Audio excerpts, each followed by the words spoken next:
Yeah, let's go ahead and get folks the latest particulars on that. Again, this is because of volcanic activity, an underwater volcanic explosion in Tonga. That's in the South Pacific, right? That happened hours ago, and there have been tsunami-type waves recorded in the area and also impacting now the Hawaiian Islands.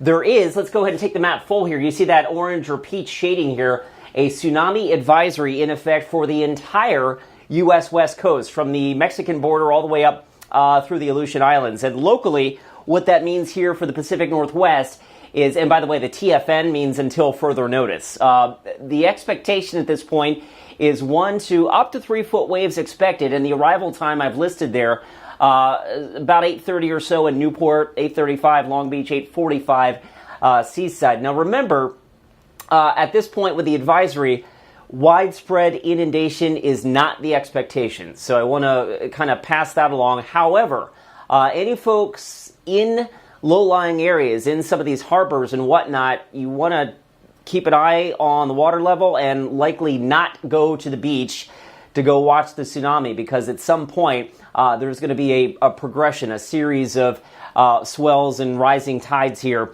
that will come with the tsunami as it impacts the U.S. West Coast. Here's a live look again from Newport. Again, not much to see there right now, all quiet, in fact, along the West Coast. The other issue that we're dealing with this morning is fog. Our Rose City Sky Camera doesn't look too bad right now in downtown Portland, but the wind is calm and the air is pretty close to being saturated. You can see the temperature in the dew point, not much spread there. So for that reason, there's a dense fog advisory up and down the I-5 corridor, Longview south of Eugene, and actually it extends all the way north to Seattle. For the Willamette Valley, that advisory is until 10 a.m. For the Oregon coast, from Newport north to the South Washington coast, that advisory expires at 8 a.m.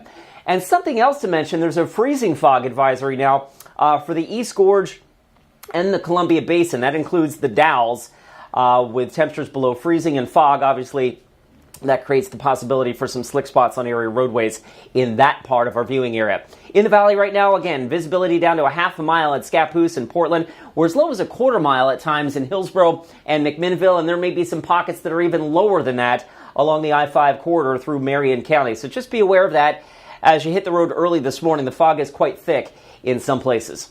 Temperature-wise, 40, last check at PDX, 33 though in Beaverton, 33 King City, and 30 out towards Timber Junction. That's at the base of the Coast Range. We go out just a little wider. You can see the Dalles at 37, but Pendleton at 30, and there are likely a lot of freezing and sub-freezing spots along that I-84 corridor getting east and out into the Columbia Basin. So that's the freezing fog concern there. Here's a look at FutureCast through the day today, and our computer model has us warming a bit into the upper 40s late this afternoon, so that's about average for this time of the year. Eastern Oregon remains kind of cold, though. Baker City only getting to about 34, Burns 36 overnight. Lows slip down into the 30s in town, and then tomorrow we're back up into a similar territory here with highs getting into the upper 40s here in Portland.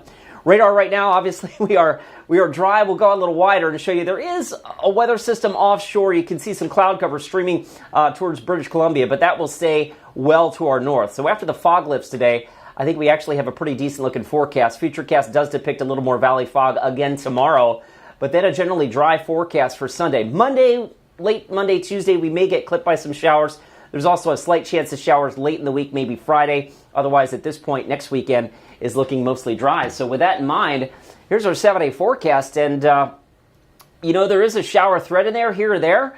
But any of that rain will be very, very light if we see it at all. And so this is going to wind up being a mostly dry week ahead.